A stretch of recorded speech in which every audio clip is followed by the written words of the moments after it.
সবাই ক্লাসের প্রেজেন্টেশনটা একটু লক্ষ্য করে। আজকে পড়াটা খুবই সহজ। এটা টপিক একসাথে না পড়িয়ে যেহেতু রিলেটেড টপিক আমি আলাদা আলাদা ভাগ করে দিচ্ছি যাতে তোমাদের উপর প্রেশার না হয়। এগুলো মাথায় রেখে করা শিখ। পরীক্ষায় কি আসবে কত সহজ, কিন্তু করতে গেলে সবাই ভুল করে। আমার ক্লাস করার পর একটার পর একটা ম্যাথ যখন মিলে যাবে তখন কি যে খুশি লাগবে। অনেক জায়গায় করছো, পারো, কিন্তু ভুল হয়ে যায়। ভালো করে বুঝো, ভুল হয়ে যায়। আমার ক্লাসগুলো করো, কোষ বিভব নির্ণয় ভুল যদি হয়ে থাকে আমাকে বলবা, স্যার আপনার ক্লাসগুলো 1 বাই 1 করেছি, আমি ম্যাথগুলো ভুল করছি, আমাকে মেসেজ করে বলবা। আসসালামু আলাইকুম, আশা করি সবাই অনেক অনেক ভালো আছো। মূল যে টপিকটা সেটা হচ্ছে কোষ বিভব নির্ণয় প্রমাণ অবস্থায়। প্রমাণ অবস্থায় কোষ বিভব নির্ণয়ের উপর আমি যখন প্রথম ইন্ট্রোডাকশনাল ক্লাসটা দিয়েছিলাম, তড়িৎ রসায়ন অধ্যায়ের ইন্ট্রোডাকশনাল যে ক্লাস, প্রথম ক্লাস লেকচার, আমি বলেছিলাম কোষ বিভব নির্ণয়ের উপর আমরা তিনটা ক্লাস করব।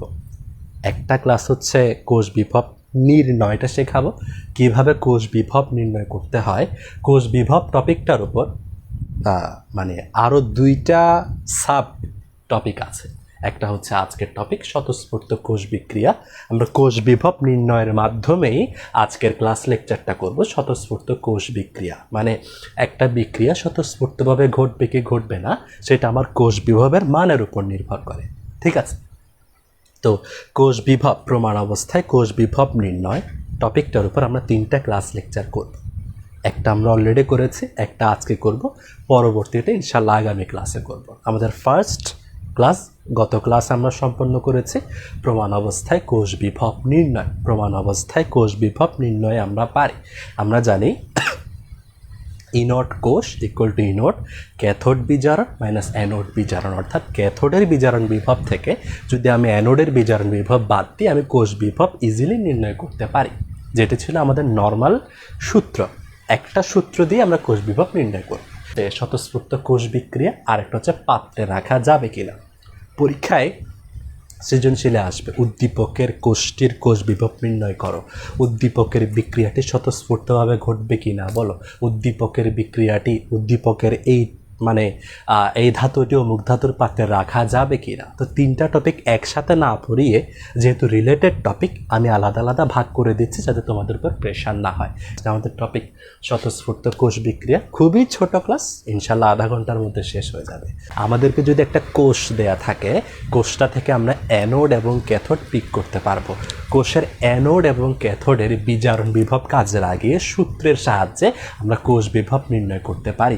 আমাদের প্রশ্নে কোষটার জারণ বিভব বা বিজারণ বিভব যে কোনোটি দেওয়া থাকতে পারে।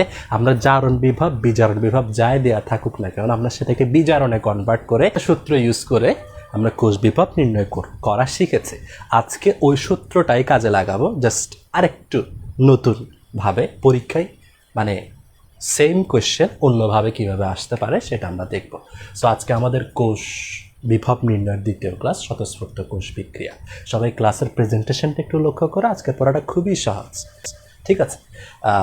ক্লাসের প্রেজেন্টেশনটা একটু লক্ষ্য করে। এখানে বৃষ্টি হচ্ছে, প্রচুর বৃষ্টি হচ্ছে, তো এখন একটু কম, সো আমি তাড়াতাড়ি চেষ্টা করব ক্লাস শেষ করে দেওয়ার। দেখো সবাই, একটা বিক্রিয়া নর্মালি স্বতঃস্ফূর্তভাবে ঘটবে কি ঘটবে না। স্বতঃস্ফূর্তভাবে মানে নিজে নিজে স্বতঃস্ফূর্তভাবে মানে কি নিজে নিজে। একটা বিক্রিয়া, তড়িৎ রাসায়নিক বিক্রিয়া স্বতঃস্ফূর্তভাবে ঘটবে কি ঘটবে না সেটা নির্ভর করে আমার কোষ বিভবের মানের উপর। কোষ বিভবের মানের উপর নির্ভর করে আমার একটা বিক্রিয়া স্বতঃস্ফূর্তভাবে ঘটবে কি ঘটবে না। দেখো, যে বিক্রিয়ায় ইনট কোষ মানে প্রমাণ অবস্থায় কোষ বিভব, আমি একটা জিনিস দেখাই, গত ক্লাসেও দেখিয়েছিলাম। ই মানে তড়িৎচালক বল বা বিভব, ই কোষ মানে কোষের বিভব, নট মানে প্রমাণ অবস্থা। তাহলে ইনট কোষ মানে প্রমাণ অবস্থায় কোষ বিভব। তাহলে যে বিক্রিয়ায় ইনট কোষ প্রমাণ অবস্থায় কোষ বিভব বা ইএমএফ বা তড়িৎচালক বল ইলেকট্রোমোটিভ ফোর্স এর মান ধনাত্মক হয়, পজিটিভ হয়, সেই বিক্রিয়াটি স্বতঃস্ফূর্তভাবে ঘটবে। কি বললাম? আমরা গত ক্লাসে যখন কোষ বিভব নির্ণয় করেছিলাম আমরা দেখেছি কোনো বিক্রিয়ায় কোষ বিভবের মান প্লাস আসে, কোনো বিক্রিয়ায় কোষ বিভবের মান মাইনাস আসে।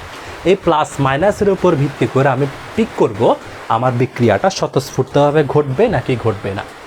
যদি আমার কোষ বিভবের মান ধনাত্মক আসে, প্লাস আসে, পজিটিভ আসে, তাহলে আমার বিক্রিয়াটি স্বতঃস্ফূর্তভাবে ঘটবে। ঠিক আছে। যে বিক্রিয়ায় ইনট কোষ বা ইএমএফ এর মান ঋণাত্মক, মাইনাস হয়, ঋণাত্মক হয়, সেই বিক্রিয়াটি স্বতঃস্ফূর্তভাবে ঘটবে না। মানে কি, আমি কোষ বিভব নির্ণয় করলাম একটা কোষের, যদি কোষ বিভব ধনাত্মক আসে, পজিটিভ আসে, তাহলে আমার বিক্রিয়াটা স্বতঃস্ফূর্তভাবে ঘটবে। আওয়াজটা বৃষ্টির আওয়াজ, টেনশন করবে না, বৃষ্টির আওয়াজ, বৃষ্টির আওয়াজ। ঠিক আছে, কিছু করার নেই, ক্লাস নিতে হবে। কোষ বিভবের মান যদি ধনাত্মক আসে, তাহলে বিক্রিয়া স্বতঃস্ফূর্তভাবে ঘটবে। যদি ঋণাত্মক আসে, তাহলে ঘটবে না। মনে রাখার উপায় কি, পজিটিভ, ইতিবাচক, ঘটবে। ধনাত্মক, পজিটিভ, ঘটবে। পজিটিভ, পজিটিভ চিন্তা করো, বলে না, ইতিবাচক চিন্তা করো। তাহলে বিক্রিয়ার কোষ বিভব যদি ধনাত্মক আসে, তাহলে বিক্রিয়া স্বতঃস্ফূর্তভাবে ঘটবে। পজিটিভ মান আসবে, পজিটিভ ঘটনা ঘটবে, স্বতঃস্ফূর্তভাবে ঘটবে। যদি ঋণাত্মক আসে, নেগেটিভ আসে, বিক্রিয়া স্বতঃস্ফূর্তভাবে ঘটবে না। ঠিক আছে, আমরা করতে করতে শিখবো জিনিসটা। এরপর যদি কোষ বিভবের মান নিউট্রাল আসে, জিরো আসে, একটা বিক্রিয়ায় কোষ বিভবের মান শূন্য আসলো, তাহলে বিক্রিয়া সাম্যাবস্থায় থাকবে, নিউট্রাল পজিশনে থাকবে, সামনের দিকেও যাবে না, পেছনের দিকেও যাবে না। ঠিক আছে, কোষ বিভবের মান শূন্য আসলে বিক্রিয়া সাম্যাবস্থায় থাকবে। ঠিক আছে, এই কথাটা আমার সেকেন্ড পয়েন্টকে ইন্ডিকেট করে। ইনট কোষের মান জিরোর চেয়ে যদি ছোট হয়, জিরোর চেয়ে ছোট হওয়া মানে ঋণাত্মক হওয়া, বিক্রিয়া স্বতঃস্ফূর্ত নয়। ইনট কোষের মান যদি জিরোর চেয়ে বড় হয়, মানে পজিটিভ হয়, বিক্রিয়া স্বতঃস্ফূর্ত হয়। ঠিক আছে, তারপরে জারণ বিক্রিয়া কোথায় ঘটে? অ্যানোডে ঘটে। বিজারণ বিক্রিয়া ক্যাথোডে ঘটে, এটা তোমরা জানো। জারণ মানে অ্যানোড, বিজারণ মানে ক্যাথোড। অর্ধকোষ কোষ বিক্রিয়া ক্লাসে পড়িয়েছিলাম। এখন আমরা বোর্ড পরীক্ষায় আসা, আমি আজকে 2টা ম্যাথ করাবো। ঠিক আছে, আমাদেরকে পরীক্ষা এভাবে দিয়ে দিবে, উদ্দীপক আকারে একটা বিক্রিয়া দিয়ে দিবে এরকম, 3 নিকেল 2 অ্যালুমিনিয়াম 3+ থেকে নিকেল 2+ অ্যালুমিনিয়াম, এটা একটা বিক্রিয়া। ঠিক আছে, প্রমাণ অবস্থায় বিক্রিয়াটি স্বতঃস্ফূর্তভাবে ঘটবে কি না। ঠিক আছে, আমাদেরকে উভয় অর্ধকোষের কোষ দেয়া নেই, অর্ধকোষের বিজারণ বিভব দেয়া আছে। দেখো Al3+ থেকে Al, বিজারণ বিভবের মান দেয়া আছে। তাহলে আমি যদি এই বিভব মানগুলো কাজে লাগিয়ে কোষ থেকে কোষ বিভব গঠন করতে পারি, তাহলে আমি বলতে পারবো আমার বিক্রিয়াটা, এই বিক্রিয়াটা স্বতঃস্ফূর্তভাবে ঘটবে কি ঘটবে না। যদি প্লাস আসে স্বতঃস্ফূর্তভাবে ঘটবে, যদি ঋণাত্মক আসে স্বতঃস্ফূর্তভাবে ঘটবে না। ঠিক আছে, এখন দেখো এই বিক্রিয়াটা একটু খেয়াল করো, আমি একটু বোঝানোর চেষ্টা করি। এই বিক্রিয়া কি হচ্ছে? নিকেল 2+ হচ্ছে, নিকেল কি হচ্ছে? নিকেল 2+ হচ্ছে। নিকেল যদি নিকেল 2+ হতে চায়, নিকেলকে কি করতে হবে? 2টা ইলেকট্রন ত্যাগ করতে হবে না? 2টা ইলেকট্রন ত্যাগ করতে হবে না? নিকেল 2টা ইলেকট্রন ত্যাগ করে নিকেল 2+ হচ্ছে। তাহলে এখানে নিকেলের জারণ হচ্ছে, নিকেলের জারণ ঘটছে। তাহলে আমরা বলতে পারি, যেহেতু নিকেলের জারণ ঘটছে, নিকেলকে আমরা কোথায় পাবো? অ্যানোডে পাবো। নিকেলকে আমরা পাবো অ্যানোডে। নিকেলকে আমরা কোথায় পাবো? বোঝার চেষ্টা করো, শুধু করবে পরে, আমি যখন বলবো তখন খাতায় লিখে ফেললাম। নিকেল থেকে নিকেল 2+ হচ্ছে। দেখো, নিকেল থেকে নিকেল 2+ হচ্ছে। কিভাবে হচ্ছে? 2টা ইলেকট্রন ছেড়ে দিয়ে হচ্ছে। 2টা ইলেকট্রন ছেড়ে দিয়ে নিকেল 2+, নিকেল থেকে নিকেল 2+ হচ্ছে। যেহেতু ইলেকট্রনের ছাড়ন ঘটছে, ইলেকট্রনের ছাড়ন মানে জারণ, অর্থাৎ নিকেলকে আমি অ্যানোডে পাবো। এবার দেখি অ্যালুমিনিয়ামের কি হচ্ছে। অ্যালুমিনিয়াম 3+, এখানে এই 3 দেখে ভয় পায় না, এটা সমতাকরণ করছে। অ্যালুমিনিয়াম 3+, অ্যালুমিনিয়াম হচ্ছে, অ্যালুমিনিয়াম 3+, অ্যালুমিনিয়াম হচ্ছে। কীভাবে হচ্ছে? 2-3টা ইলেকট্রন গ্রহণ করে হচ্ছে। ইলেকট্রনের গ্রহণ মানে কিন্তু বিজারণ, ইলেকট্রনের গ্রহণ মানে বিজারণ, ঠিক আছে? তাহলে বিজারণ মানে ক্যাথোড। বিজারণ অর্ধকোষকে কোথায় পাওয়া যায়? ক্যাথোড, ঠিক আছে? তাহলে নিকেল থেকে নিকেল 2+ হচ্ছে। আমি যদি নিকেলের অর্ধকোষটা করতে চাই, আমরা বলেছিলাম হতে উৎপন্ন হয় নিকেল থেকে নিকেল 2+। এটা আমার অ্যানোড, জারণ অর্ধকোষ, ঠিক আছে? হতে উৎপন্ন হয়, আগের ক্লাসগুলো যারা করেছো তারা বুঝবে, Al3+ থেকে Al, এটা ক্যাথোড। তাহলে এই বিক্রিয়ায় আমরা জারণ অর্ধকোষ পেয়ে গেলাম, বিজারণ অর্ধকোষ পেয়ে গেলাম, অর্ধকোষ থেকে কোষ গঠন করব। এটা মুছে দিই, কেমন? মুছে দিই। আমরা এই বিক্রিয়াটা একটা কোষ বিক্রিয়া, তো এটা একটা কোষ বিক্রিয়া না? এই কোষ বিক্রিয়া থেকে কোষ গঠন করব। আমরা অ্যানোড ক্যাথোড ঠিক করে ফেললাম বিক্রিয়া থেকে, তাহলে কোষ গঠন করে উত্তর। এখন অ্যান্সার লেখা শুরু, লিখবে কোষ, এই যে কোষ চিহ্ন এটা না, বাম দিকে অ্যানোড না, অ্যানোডে কী হয়? এই যে নিকেলটা আমি অ্যানোডে পাবো, তাহলে দেখো নিকেল 2+, ক্যাথোডে আমি অ্যালুমিনিয়াম পাবো। এই হচ্ছে আমার কোষ, আমি কোষ পেয়ে গেলাম। কোষ বিভব নির্ণয় করতে পারি না, আমার কোষ বিভবের মান প্রশ্নে দেয়া আছে না, এটা প্রশ্নে দেয়া আছে না। অর্ধকোষের যে বিজারণ বিভব, অ্যানোড ক্যাথোড উভয় অর্ধকোষের বিজারণ বিভব দেয়া আছে, আমি কোষ পিক করে ফেললাম। প্রশ্নে কোষ বিক্রিয়া দেয়া আছে, সিস্টেমেটিক্যালি বুদ্ধি খাটিয়ে আমি কোষ পিক করে ফেললাম। কোষ থেকে এখন কোষ বিভব আমরা ইজিলি নির্ণয় করতে পারবো। এটা উত্তরের অংশ না, এটা বুদ্ধি শেখালাম। নিকেল সবাই পারবে, অ্যানোড কোনটা ক্যাথোড কোনটা সেটা পিক করতে ভুল করবে, ঠিক আছে? তো এটা কোষ লিখবে, এদিকে দেওয়া আছে। এটা কি দেয়া আছে? বিজারণ বিভব দেয়া আছে, E0 Al3+, অ্যালুমিনিয়ামের বিজারণ বিভব -1.66 ভোল্ট দেয়া আছে। তারপরে নিকেলের বিজারণ বিভব, যেহেতু আয়নটা আগে আছে, এটা বিজারণ বিভব দেয়া আছে -0.25 দেওয়া আছে। এই বিভবগুলো থেকে আমরা কোষ বিভব নির্ণয় করব।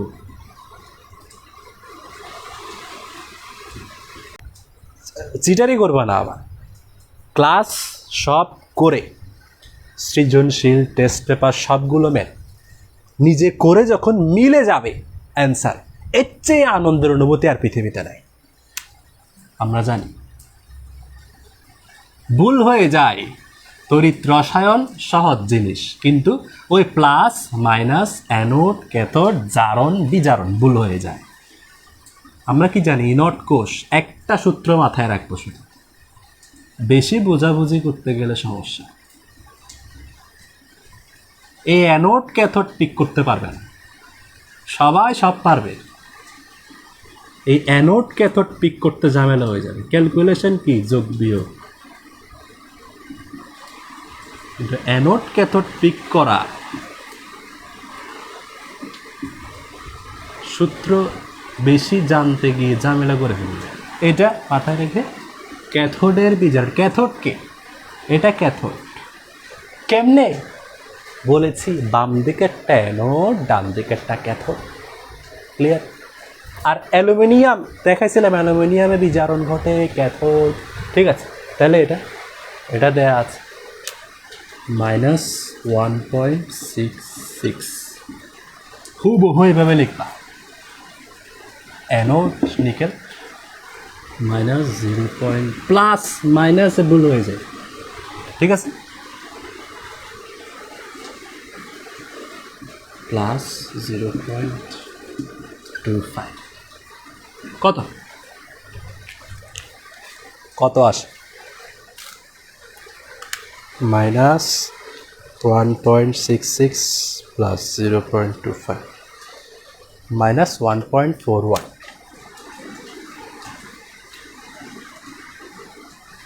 আসলো কোষ বিভব। কোষ বিক্রিয়া থেকে কোষ গঠন করে বিজারণ বিভব কাজে লাগিয়ে কোষ বিভব নির্ণয় করলাম। এবার এদিকে তাকাও, ইনট কোষ ইএমএফ যদি ধনাত্মক হয় বিক্রিয়া স্বতঃস্ফূর্তভাবে ঘটবে, যদি ঋণাত্মক হয় স্বতঃস্ফূর্তভাবে ঘটবে না। কোষ বিভবের মান ঋণাত্মক লিখবে, যেহেতু এই বিক্রিয়াটা স্বতঃস্ফূর্তভাবে ঘটবে না, কারণ যেহেতু ইনট কোষ এর মান ঋণাত্মক,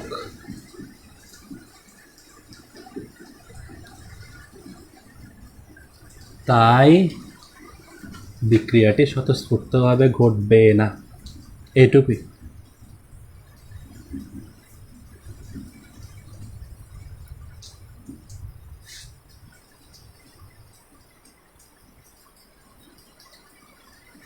এখানে টিচারে এই কোশ্চেনটা দেওয়ার কারণ হচ্ছে, মানে বোর্ড পরীক্ষায় যে কোনো পরীক্ষায় টিচারে দেখতে চায় তুমি কোষ বিভবটা নির্ণয় করতে পারো কিনা।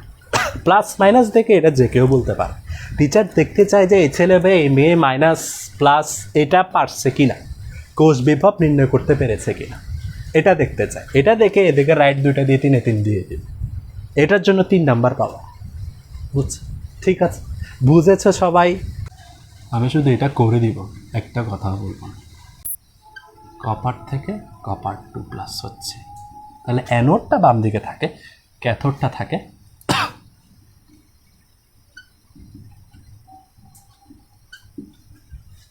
ঠিক আছে। এটা হচ্ছে কোষ, আমার এখানে দেয়া আছে, লিখবে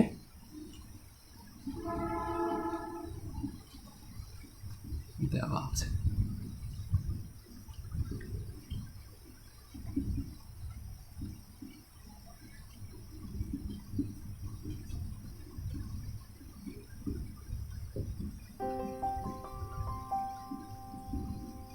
তোমরা পারবে এটা।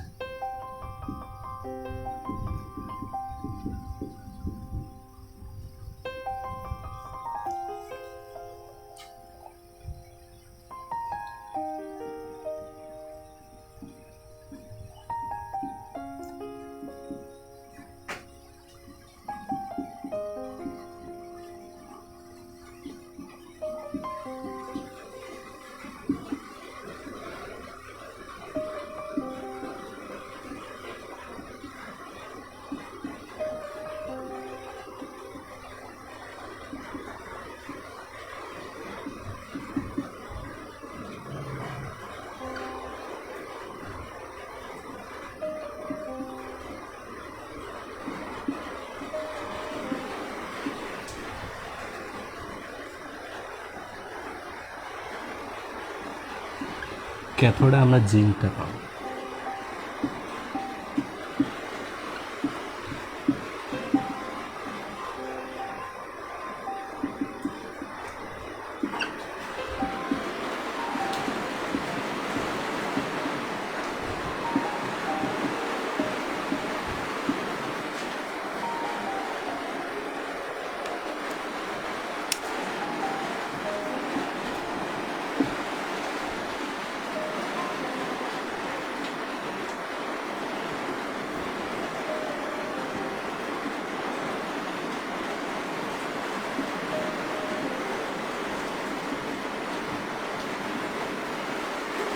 ক্লিয়ার সবাই?